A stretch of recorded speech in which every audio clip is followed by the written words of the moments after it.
What's up, guys? Chase Oliver here, bringing you another video to my channel. Anyways, today, guys, I'm going to be talking about the Shield in the WWE and how smart the WWE is for not breaking up the Shield at this moment in time.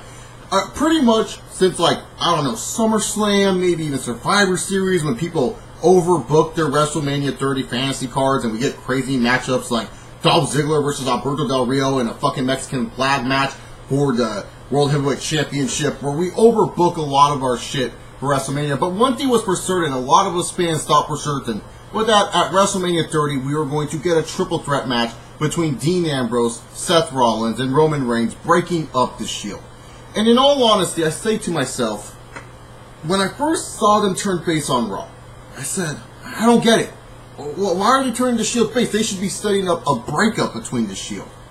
But then I said, this is actually a good thing that they're keeping the Shield. Let's be real here, guys. The Shield is one of the hottest things in the WWE. They're not super duper hot like Daniel Bryan, but they're one of the hottest things and the main attraction for the WWE fans that watch the product. The Shield is a cool faction to like. You have a bunch of different superstars. Everyone has at least one favorite different superstar from the Shield. And I felt if the Shield broke up now, that it would just be Dean Ambrose and Roman Reigns the main focus and Seth Rollins being the man in the middle.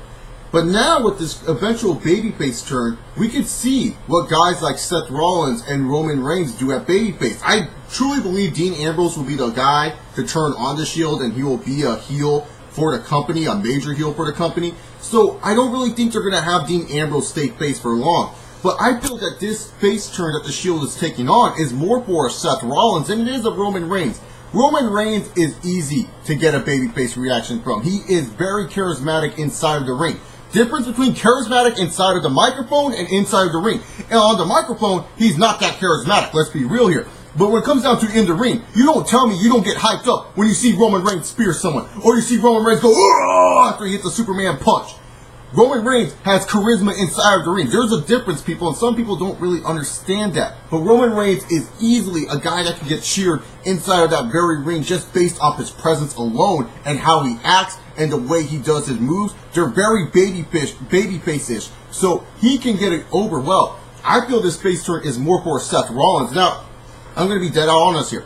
I am not a Seth Rollins fan. I haven't been a Seth Rollins fan, but I always said, and people can quote me on this, who have watched my channel for a long time, they know I have said, when people talk about the Shield, where people are like, oh, I don't know where Rollins is going to end up, I said high praise about Seth Rollins. I said Seth Rollins is going to have a good career in the company. If anything, the WWE, what I think they're trying to do is they see something in Seth Rollins. They know Roman Reigns can get a reaction just fine. They know Dean Ambrose is going to be a good heel for them down the line, but they want to try to make sure all three members of the Shield get something out of it. And it's not good when Roman Reigns and Dean Ambrose are the only two getting out of it from the Shield. Let's face it, those were the only two. If they would have broken up now, Dean Ambrose and Roman Reigns would have been elevated. Yeah, Seth Rollins would have gained that Dolph Ziggler fanhood and that Daniel Bryan fanhood and that CM Punk fanhood because a lot of the people on the internet like him. But why not try to expand that audience and make Seth Rollins a cooler figure and give Seth Rollins a bigger role and make Seth Rollins a legit babyface for casual fans to cheer down the line? Because I've always said to Seth Rollins, he's the next Jeff Hardy. And I don't care what anyone says. No, I'm not saying Seth Rollins is going to do some PCP before a match with a legend like Sting. What I'm saying is, he's the next Jeff Hardy. The one guy us casual fans, or just casual fans in general, or just us internet fans in general, the one guy that pretty much we could all synonymously say we like Jeff Hardy. Yeah, I know there's Jeff Hardy haters out there, and I totally understand. But when it came down to it, back in Jeff's run in 2009 and 2008 and so on and so forth, how many people, I remember on message boards and comments everywhere, everyone wanted Hardy as champion. Casual fans wanted Hardy as champion. And see, with Seth Rollins, I see that, where he can appeal to the casual masses and he can appeal to the internet masses. And I'm not saying Seth Rollins is going to become a major fucking star. I'm saying he's going to become a great role player for the company and a great main event star for the company down the line. Not a superstar level like a Roman Reigns, Dean Ambrose, Bray Wyatt, and da-da-da. But what I'm saying is, they're giving this an opportunity for Seth Rollins to see how he acts as a babyface. I mean, notice how he's getting more mic time than Dean Ambrose. Normally, Dean Ambrose leads those promos, but Seth Rollins, he's getting more of the mic time than per usual when it comes down to an event like this. And that's what I like. I'm liking that they're giving Seth an opportunity because Seth Rollins, Guaranteed. I think he will win a world championship down the line. I think he will have Jeff Hardy-like reigns where they were 1 month at a time. And I always say it all the time. Doesn't mean if you hold a belt for 1 month, it's cool. It's cool in today's WWE. Back in the old WWE in the 80s and 90s, you would want your champion to have a long title reign. But in today's WWE, where they always try to surprise you and give you a shock value and give you something new and different so something doesn't go stale, it's better to have shorter champions. And it's not my cup of tea. I would rather prefer if champions held the belt a long period of time. But in today's generation and with the Attitude Era it's set up, it's not easy to have long reigning champions. It's easier to have short reigning champions. And hell, look at Jeff Hardy. His longest title reign, I would want to say, is only like a month long. And not even that, maybe a month and 15 days. He's only held the belt for that long. He's never held the belt for a long period of time, but fans were just happy that he held the World Championship belt. And that's what I see in Seth Rollins' future, and that's not a bad future. Being the next Jeff Hardy is not a bad thing, guys. I know a lot of people get pissed off when you call Seth Rollins a Jeff Hardy, but what if I said this? I think he's a better Jeff Hardy, because I really do feel like he has better mic skills than Jeff Hardy, and that overall he will improve his mic work, and he will become a very good mic worker.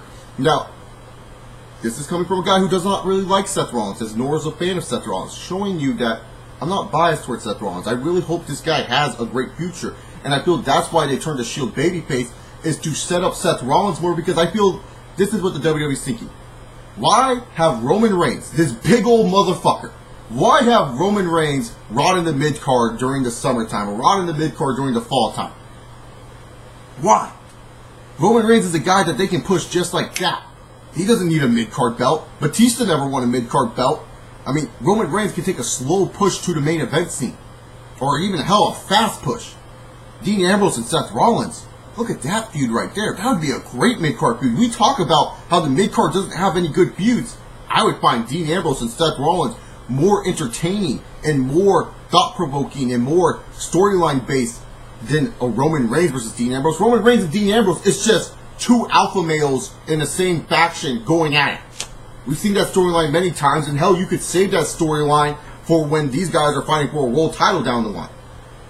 But you could have Seth Rollins, the guy who was the glue, the guy who loves the Shield, believed in the Shield the most, against Dean Ambrose, who gave up on the Shield. And this could cause Rollins to be upset, and we could get multiple mid-card matches. I mean, you guys seen their NXT matches. Seth Rollins and Dean Ambrose can go. And in all honesty, I'm happy that the Shield are face. I hope the WWE does not blow their load here at WrestleMania. I hope the Shield stays united at WrestleMania.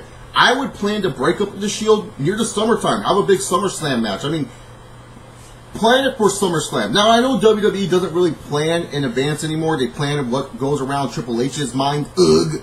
But in all honesty, I really do feel that the WWE, if they keep the Shield face for a while, they'll get good results out of it. And then you can have them split out of Money in the Bank or whatever pay-per-view they want to throw out there and have it set up for a SummerSlam match. And I feel a SummerSlam match between these guys would be awesome. And then you can break up Dean Ambrose and Seth Rollins to do their own team. And then you can have Roman Reigns go fight for #1 contenders matches or be a big threat that you build up for the Royal Rumble.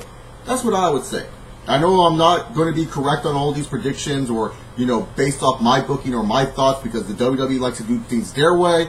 But that's just how I would envision it if the Shield were to stay baby faces. Tell me down below, do you guys agree that Seth Rollins is that this face turn is mostly centered around Seth Rollins? Because I feel this face turn is to help Seth Rollins elevate himself to the casual masses out there and not just to us internet fans. Comment down below your guys' thought about the Shield. Check out my website, chillingwithchase.wordpress.com, where I post all my videos on there. Give me a thumbs up, follow me on Twitter at ChaseOliver68, and you can Snapchat me, ChaseOliver68, and check out my Instagram, Chase_C_Oliver. Anyways, guys, I'm out of here. Gotta take a shower. Just got done playing fucking volleyball. Yeah, short people like me can play volleyball. Peace!